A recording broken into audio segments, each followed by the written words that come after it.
What's up guys, welcome to your 89th Android tutorial for the new Boston, and in this tutorial we're going to build a simple browser, get that going. What I've done is I've created again a class called Simple Browser and an XML file called Simple Browser. I kind of set up just a basic layout, an edit text here with a go button, and then we got a go back, a go forward button, a refresh button, and a clear history button. So those are kind of the basic concepts we're going to go through here in the next tutorial or two. So the first thing we need to do is have a web view, and the web view allows us to kind of surf the internet. It kind of gives us a view according to whether we have an XML file we want to load, or I'm sorry, HTML file we want to load up, or if we just want to use kind of a URL. So we need to set that up. So again, you guys can set up your layout however you want for the most part, but our back button I just called B back, forward button B forward, B refresh, and B history, and then for edit text I have ET URL, and for the button I have the reference B go. That's for the go button, and then below that we're gonna just set up our edit text, or I'm sorry, text web view. So it's pretty simple. Just say web view. And then we just need to set that up for Android. Layout width is going to be equal to fill parent, and Android layout height can fill parent because we're taking up everything else that's available here.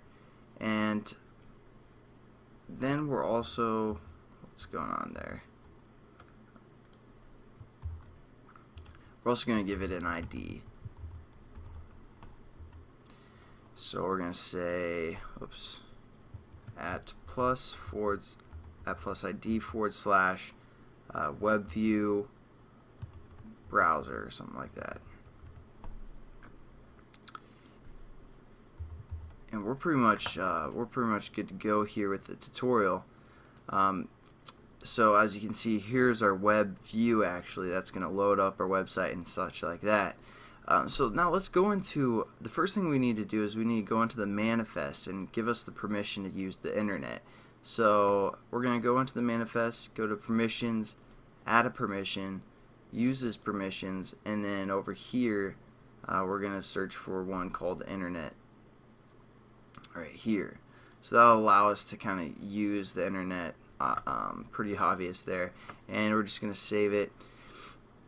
And then we have our wake lock, internet, and set wallpaper so far are permissions for this activity.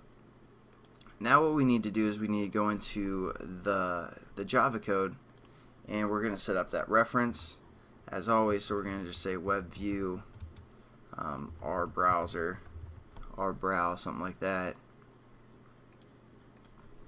And again, we're just going to say find web view here,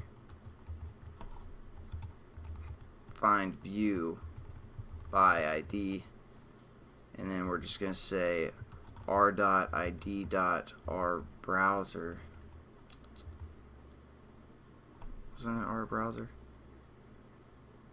Oh yeah, it was a web view our browser, web view browser there. And now what we can do is, let's say we just want to have our initial web view to load up, like for example my site. We could say our browser or our brow dot load.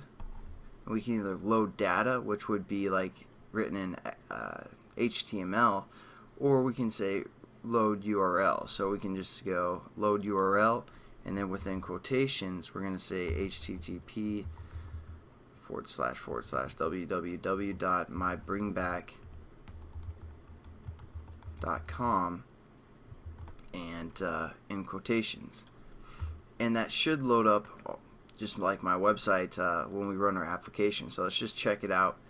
So basically all we've created is a web view, and we've learned about this method called load URL.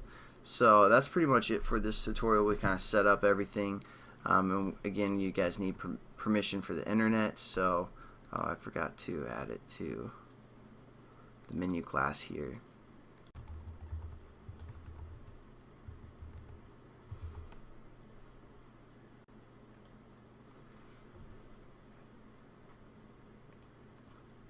Alright. So in the next tutorial we'll learn a little bit, a few more methods we can use for this WebView type object. But let's just make sure we check out our simple browser. We click on it. As of now, nothing is there, and then we're hopefully going to get this to load. Yeah, it's loading my website right here, and obviously it's you can still pan around, get everything going there, and it's fully functional. So I will catch you guys in the next tutorial. Have a good one. Peace.